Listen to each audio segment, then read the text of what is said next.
Welcome to global channel Jayanthi Amirisetty tip and cooking channel కి స్వాగతం. ఈ టిప్ నచ్చితే లైక్ చేయండి, షేర్ చేయండి, సబ్స్క్రైబర్ చేయండి. కొత్తగా ఈ ఛానల్ చూసేవాళ్ళు సబ్స్క్రైబర్ చేసుకోండి. ఇంటి ప్రధాన ద్వారంపై మామిడితో పాటు రావి అశోక ఆకులతో పాటు చివరన వేప రెమ్మలను పెడతారు. అలాగే బంతిపూల మాలను కూడా కడతారు. అయితే ఈ ఆకులు ఎండిపోయినప్పుడు మనం వాటిని తీసేసి మళ్ళీ కొత్తగా తోరణాలు కట్టుకోవాలి. గుమ్మానికి రెండు వైపులా శుభప్రదమైన గుర్తుని వేయటం మంచిది. ఇది ప్రతికూలత చెడు నుండి మనల్ని రక్షిస్తుంది. ఇంటి ప్రధాన ద్వారం మీద లక్ష్మీ పాదాలు గుర్తులను వేసుకుంటే ఇంట్లో సంపద సంతోషాన్ని కలిగిస్తుంది. తలుపులకు స్వస్తి గుర్తులను వేసి శుభప్రదం వేస్తేను ఇంటి ప్రధాన ద్వారం వద్ద అంటే గడపకు ఎదురుగా పైన ఉండే దానికి వినాయకుడి బొమ్మను చెక్కుతారు. వినాయకుడి ప్రతిమ లేని గడప ఉండటం మనం ఎక్కువగా చూడలేవు. ప్రతి గడపైన వినాయకుడు విగ్రహం చెక్కుంటారు. అలాగే వారంలో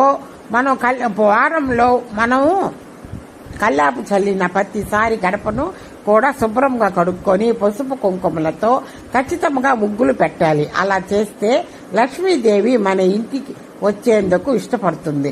ఇల్లు చుట్టూ ఉండే పరిసరాలు ఎంతో నీట్గా ఉంటే మన ఇంట్లో లక్ష్మీదేవి ఉండటానికి ఇష్టపడుతుంది.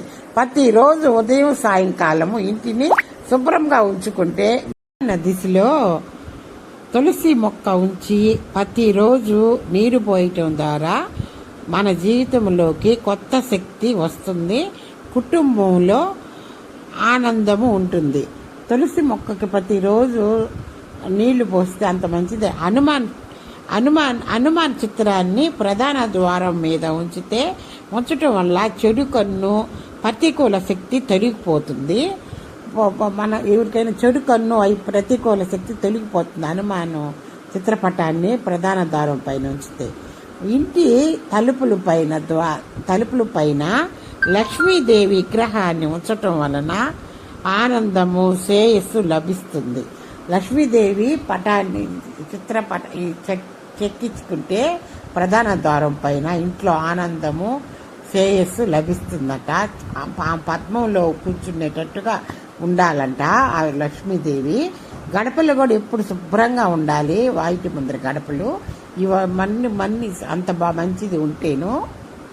వైష్ణవి భార్గవి వాగ్దేవి త్రిగుణాత్మకే వింద విలాసిని వారాహి త్రిపురాంబికే భవతి విద్యాందేహి భగవతి సాతాత సాతకే సాతాత చంద్రికే మాం పాహి మహనీయ మంత్రాత్మికే మాం పాహి మాతాంగి మహనీయకే వైష్ణవి భార్గవి వాగ్దేవి త్రిగుణాత్మకే వింద విలాసిని వారాహి త్రిపురాంబికే భవతి విద్యాందేహి